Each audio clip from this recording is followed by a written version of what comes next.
தமிழ் சக்தியின் மரணத்தால் மிகுந்த மனவேதனையில் இருக்கிறாள். திருமணமான ஒரே நாளில் சக்தியை பிரிந்த ஜெனியின் நிலைமையையும் சக்தியின் அகால மரணத்தையும் நினைத்து அவள் வசந்தியிடம் புலம்பி அழுகிறாள். வசந்தி அவளுக்கு ஆறுதல் கூறி கர்ப்பமாக இருக்கும் நேரத்தில் இதையெல்லாம் யோசிக்க வேண்டாம் என்று கூறி திருநீறு பூசி அவளை தூங்க வைக்கிறாள். அன்று இரவு தமிழின் கனவில் அல்லது பிரம்மையாக சக்தி தோன்றுகிறான். அதிர்ச்சியடைந்த தமிழிடம் தன்னை கொன்றது ஜெனியின் அப்பாவும் அவருடைய ஆட்களும் தான் என்றும் இதில் ராஜாங்கத்திற்கு எந்த சம்பந்தமும் இல்லை என்ற உண்மையை வெளிப்படுத்துகிறான். மேலும் ஜெனியின் உயிருக்கும் ஆபத்து இருப்பதாகவும் அவளை காப்பாற்றி ராஜாங்கத்தை நிரபராதி என நிரூபிக்க வேண்டும் என்றும் கூறிவிட்டு மறைகிறான். மறுநாள் காலை தன் கனவில் வந்த சக்தி சொன்னது உண்மைதான் என்று நம்பும் தமிழ் வசந்தியுடன் சென்று ஜெனியை சந்திக்கிறாள். முதலில் கோபப்படும் ஜெனியிடம் தன் வயிற்றில் வளரும் குழந்தையின் மீது சத்தியம் செய்து நடந்த உண்மைகளை கூறுகிறாள் தமிழ். தன் குரலை யாரோ போலியாக பயன்படுத்தி தன் அப்பாவிடம் பேசியிருப்பதையும் இது ஒரு பெரிய சதி என்பதையும் விளக்குகிறாள். தமிழின் பேச்சிலுள்ள உண்மையை உணர்ந்த ஜெனி சக்தியின் கொலைக்கு காரணமானவர்களுக்கு தண்டனை பெற்றுத் தரவும் ராஜாங்கத்தை விடுவிக்கவும் தமிழுக்கு உதவுவதாக உறுதியளிக்கிறாள். தமிழ் கொடுத்த தைரியத்தில் ஜெனி தன் வீட்டிற்குள் நடக்கும் சதிவலைகளை கவனிக்கத் தொடங்குகிறாள். தமிழும் ஜெனியும் ரகசியமாக தொடர்பில் இருக்க முடிவு செய்கிறார்கள். இதற்கிடையில் ஜெனியின் அப்பா ரத்தினம் ராஜாங்கத்தை முழுமையாக முடக்க அடுத்த கட்ட வேலைகளைச் செய்கிறார். ராஜாங்கம் சிறையில் இருந்தாலும் தன் மீது சுமத்தப்பட்ட பழி குறித்து கவலையில் இருக்கிறார். மறுபுறம் தமிழ் தன் போனில் வந்த அழைப்புகளை ஆராய்கிறாள். அப்போதுதான் அவளுடைய போன் சில நேரங்களில் அவளுக்கே தெரியாமல் யாரோ பயன்படுத்தியிருப்பது தெரிய வருகிறது. அந்த மர்ம நபர் யார் என்று தேடும்போது அது அவளுக்கு நெருக்கமான ஒருவராகவே இருக்கலாம் என்ற சந்தேகம் எழுகிறது. ஜெனி தன் அப்பாவின் அறையில் சில முக்கிய ஆவணங்களை தேடுகிறாள். அப்போது சக்தியை கொலை செய்ய ஆட்களுக்கு பணம் கொடுத்ததற்கான ஆதாரமும் ராஜாங்கத்தை பழிவாங்க போட்ட திட்டமும் அவளிடம் சிக்க வாய்ப்புள்ளது. உண்மையை உணரும் ஜெனி தன் அப்பாவிற்கு எதிராக திரும்பி ராஜாங்கத்தை நிரபராதி என நிரூபிக்க துணியும் போது கதை இன்னும் விறுவிறுப்பாகிறது. ஜெனி தன் அப்பாவின் அறையில் தேடிக் கொண்டிருக்கும் போது ஒரு ரகசிய டைரியும் சில ஆடியோ பதிவுகளும் அவளிடம் சிக்குகின்றன.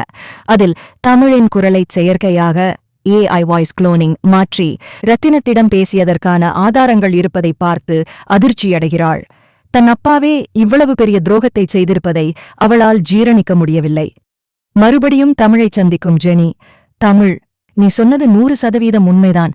எங்க அப்பாவே ஒரு கொலையாளி என்பதை இப்பதான் ஆதாரத்தோட தெரிஞ்சுக்கிட்டேன். ஆனா இதை இப்படியே விட்டா ராஜாங்க மாமாவை வெளியே கொண்டு வர முடியாது. அதுக்கு இன்னும் வலுவான சாட்சி வேணும் என்று கூறுகிறாள். அப்போது தமிழ், ஜெனி, அந்த அடியாட்களில் ஒருவனையாவது நாம் பிடித்து பேச வைத்தால் மட்டுமே உன் அப்பாவுக்கு தண்டனை கிடைக்கும்.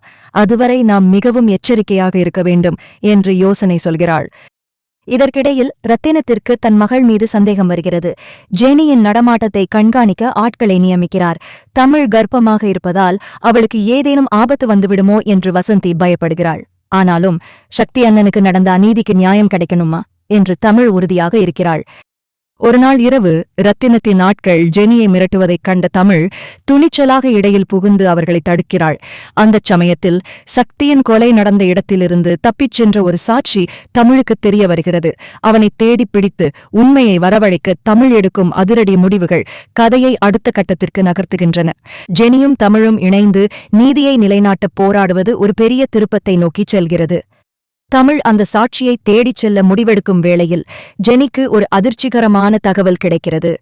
சக்தியை கொலை செய்த ஆட்களில் ஒருவன் தன் அப்பாவிடம் மேலதிக பணம் கேட்டு மிரட்டுவதை தற்செயலாக கேட்கிறாள்.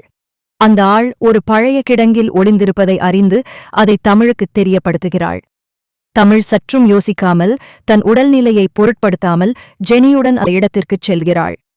அங்கு அந்த அடியாள் மதுபோதையில் இருக்க அவனை தந்திரமாக பேசி பணிய வைக்கிறார்கள்.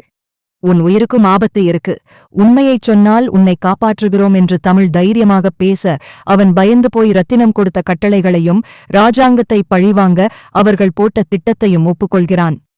இதனை தன் போனில் ரகசியமாக பதிவு செய்து கொள்கிறாள் தமிழ். ஆனால் அவர்கள் அங்கிருந்து கிளம்பும் நேரத்தில் ரத்தினத்தின் விசுவாசியான ஒரு அடியாள் அவர்களை பார்த்து விடுகிறான். பதற்றமடைந்த தமிழ், ஜெனி, சீக்கிரம் கிளம்பு, இந்த வீடியோதான் மாமாவை வெளியே கொண்டு வரும் ஒரே ஆதாரம் என்று கத்துகிறாள். வீட்டிற்கு திரும்பியதும் அந்த ஆதாரத்தை வக்கீலிடம் ஒப்படைக்க தயாராகிறார்கள். ஆனால் அதற்குள் ரத்தினம் தன் அதிகாரத்தை பயன்படுத்தி தமிழை தனிமைப்படுத்த பார்க்கிறார்.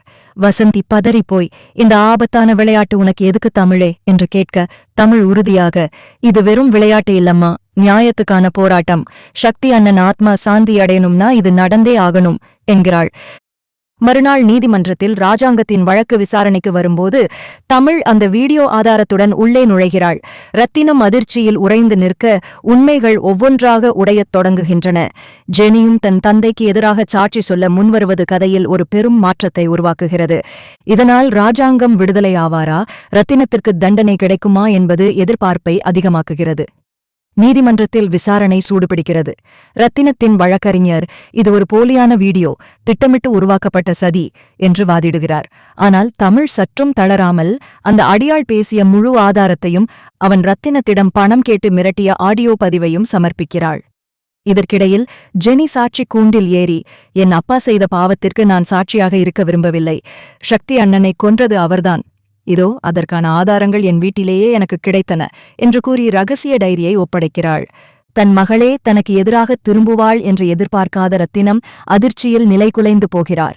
ஆதாரங்கள் வலுவாக இருந்ததால் நீதிபதி ராஜாங்கத்தை நிரபராதி என்று அறிவித்து உடனடியாக விடுதலை செய்ய உத்தரவிடுகிறார். அதே சமயம் சக்தியின் கொலைக்காக ரத்தினத்தையும் அவரது அடியாட்களையும் கைது செய்ய ஆணை பிறப்பிக்கிறார். நீதிமன்ற வளாகத்திலேயே ரத்தினம் கைது செய்யப்படுகிறார். சிறையிலிருந்து வெளியே வரும் ராஜாங்கம் தமிழை பார்த்து கண் கலங்குகிறார்.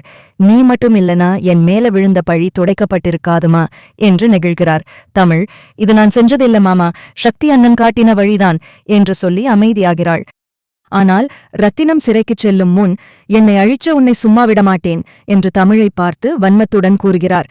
இதனால் ஜெனியின் உயிருக்கும் தமிழின் வயிற்றிலுள்ள குழந்தைக்கும் இன்னும் ஆபத்து இருப்பதாக தமிழ் உணர்கிறாள். வீட்டிற்கு வந்ததும் ஜெனிக்கு ஆதரவாக இருக்க முடிவெடுக்கிறாள் தமிழ். சக்தியின் நினைவாக ஜெனி ஒரு முக்கியமான முடிவை எடுக்கிறாள். சக்தியின் லட்சியங்களை நிறைவேற்றவும் அவனது குடும்பத்தை காக்கவும் அவள் உறுதி ஏற்கிறாள். ரத்தினத்தின் ஆட்கள் மறைமுகமாகத் தரும் தொல்லைகளை தமிழும் ஜெனியும் இணைந்து எப்படி முறியடிக்கப் போகிறார்கள் என்பதுடன் கதை அடுத்த கட்டத்தை நோக்கி நகர்கிறது. ராஜாங்கம் விடுதலையான பிறகு ஊரே அவரை பாராட்டியது. ஆனால் தமிழின் மனதில் மட்டும் ஒரு இனம் புரியாத பயம் இருந்தது. ரத்தினம் சிறைக்குச் சென்றாலும் அவருடைய அடியாட்கள் இன்னும் வெளியில் சுற்றித் திரிவது அவளுக்கு தெரிந்தது. முக்கியமாக சக்தியின் மரணத்திற்கு பழிவாங்கத் துடிக்கும் அந்த அடியாட்கள் ஜெனியை தனியாக விடமாட்டார்கள் என்று தமிழ் அஞ்சினாள். ஜெனி, நீ இனிமே அந்த வீட்டில் இருக்கிறது பாதுகாப்பு இல்லை, எங்க கூடவே வந்துரு என்று தமிழ் அழைக்க ஜெனி முதலில் தயங்குகிறாள். ஆனால் தன் அப்பாவின் நிழல் கூட அந்த வீட்டில் இருக்கக்கூடாது என்று முடிவு செய்து தமிழின் வீட்டிற்கே வருகிறாள். சிறையில் இருக்கும் ரத்தினம் தன் வழக்கறிஞர் மூலம் ஒரு இரகசிய திட்டத்தை தீட்டுகிறார். என்னை அசிங்கப்படுத்திய அந்த தமிழையும் எனக்கு துரோகம் செய்த என் மகளையும் சும்மா விடக்கூடாது. அந்த வீடியோ ஆதாரத்தை அழித்தால்தான் நான் வெளியே வர முடியும் என்று கட்டளையிடுகிறார். ஒருநாள் இரவு தமிழ் வீட்டில் அனைவரும் தூங்கிக் கொண்டிருக்கும்போது மர்ம நபர்கள் சிலர் வீட்டைச் சூழ்ந்து கொள்கிறார்கள். திடீரென சத்தம் கேட்டு தமிழ் முழித்துப் பார்க்க ஜன்னல் வழியாக யாரோ உள்ளே நுழைய முயல்வதைக் கண்டு அதிர்ச்சியடைகிறாள். உடனே ஜெனியை எழுப்பி இருவரும் பாதுகாப்பான இடத்திற்கு நகர முயல்கிறார்கள். அப்போது மீண்டும் சக்தியின் குரல் தமிழின் செவிகளில் ஒலிக்கிறது. தமிழ், பயப்படாதே, இடது பக்கம் இருக்கும் அறைக்குச் செல் என்று வழிகாட்டுவது போலத் தோன்றுகிறது. அந்த துணிச்சலில் தமிழ் ஒரு தைரியமான முடிவை எடுக்கிறாள். கையிலிருந்த மிளகாய்ப் பொடி மற்றும் சில வீட்டு உபயோகப் பொருட்களைக் கொண்டு அந்த அடியாட்களை எதிர்கொள்ளத் திட்டமிடுகிறாள்.